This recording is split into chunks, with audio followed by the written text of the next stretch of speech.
Hey you! Tonight we're not diving into the world of knights or kings or dusty scrolls from long ago.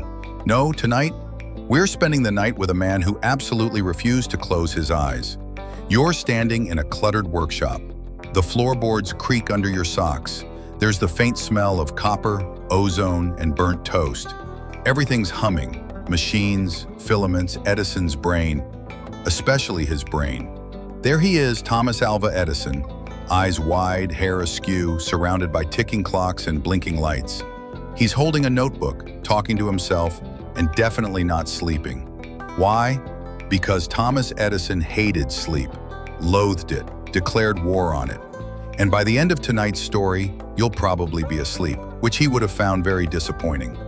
So, before you drift off, like the lazy person Edison would have frowned at, go ahead and like the video and subscribe, but only if you genuinely enjoy what I do here.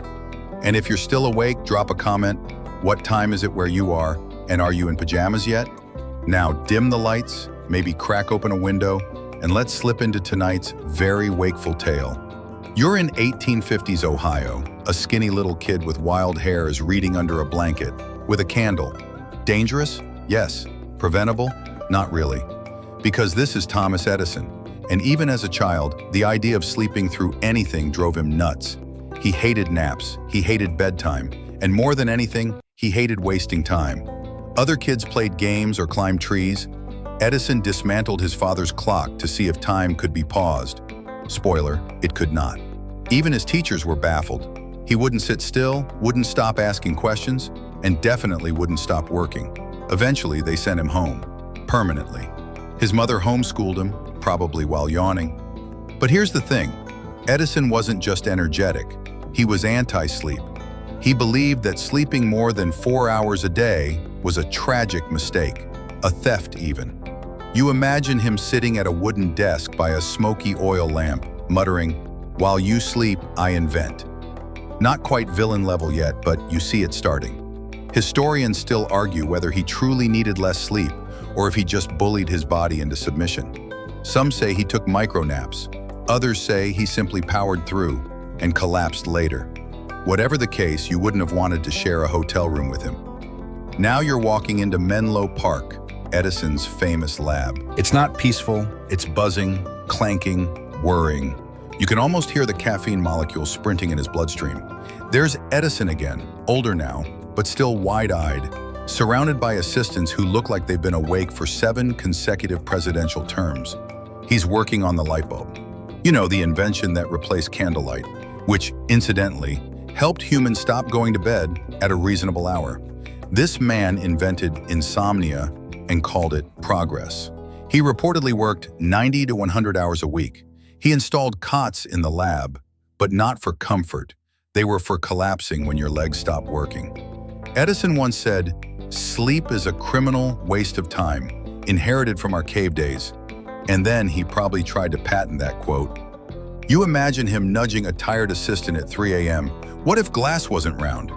And the assistant whispering back, "Sir, please let me die." But Edison thrived at night. He called it his best thinking time. When the world slept, he sketched. He soldered. He dictated ideas so fast his secretaries developed wrist cramps. And when asked how he stayed awake so long, he smiled, held up a cup of black coffee, and said, "Discipline, and also naps." Yep, here comes the twist. Despite publicly despising sleep, Edison was a champion napper, just not at normal times. You find him curled up under a workbench, arms crossed, top hat covering his face. He's snoring softly beside an early phonograph prototype. He loved micronaps, short bursts of sleep, sometimes just 15 minutes, sometimes 2 hours, often while holding a steel ball in his hand, so he'd wake up the moment it dropped. It was like competitive resting, and it kind of worked. He'd wake up, scribble down a new idea, sip some tea, and get back to building something outrageous. Sometimes he napped in the grass outside the lab, sometimes in a chair beside a burning candle. Once, according to his notes, he napped while leaning against a coal stove, which ended in a burned coat and a patent idea. He truly believed rest was only worth it if it helped him skip the real sleep. Historians still debate whether this behavior was brilliant or reckless. But here's a fun detail. Many of Edison's failed inventions were made during his longest stretches of wakefulness, including one that involved gold extracted from seawater, which definitely sounded better after 50 hours without rest. By now, Edison was famous, rich, quoted in newspapers, but still anti-sleep. He wrote articles warning people not to sleep too much. He tried to retrain his workers to adopt nap-based sleep schedules. Some did, others just quit. He designed new lighting systems to keep factories open late. He once joked that in the future, sleep will be optional. People will choose between dreaming and doing. That quote appeared above the bed in one of his factories, where no one actually slept. But not everyone agreed. Nikola Tesla, his eccentric, sleep-deprived rival, believed the mind needed deep rest. He preferred strict 2-hour sleep intervals. When the two men clashed, it wasn't just about electricity. It was about philosophy. Edison said, "The best thinking happens while working." Tesla said, "The best thinking happens while resting." Who won? Well, Edison's light bulbs are still glowing, but Tesla's theories? Still electrifying minds. You find Edison later in life, white-haired and wrinkled, sitting beside a phonograph recording lullabies for children. Irony? Possibly. He still disliked sleep. He still napped irregularly, but he no longer fought the idea that people needed rest. Maybe it was age. Maybe it was the sight of his exhausted assistants. Or maybe, just maybe, he finally felt tired. One of his last journal entries said, "There is never enough time, but I suppose in the end there must be some." He died in 1931. And no, he wasn't sleeping when it happened. He was working on a storage battery. You gently close the notebook. The workshop is quiet now. The machines are off. The light bulb above you dims, just a little. And for the first time in this entire story, you realize you're allowed to rest. Now the room is still. The coffee has gone cold. The tools are back in their drawers.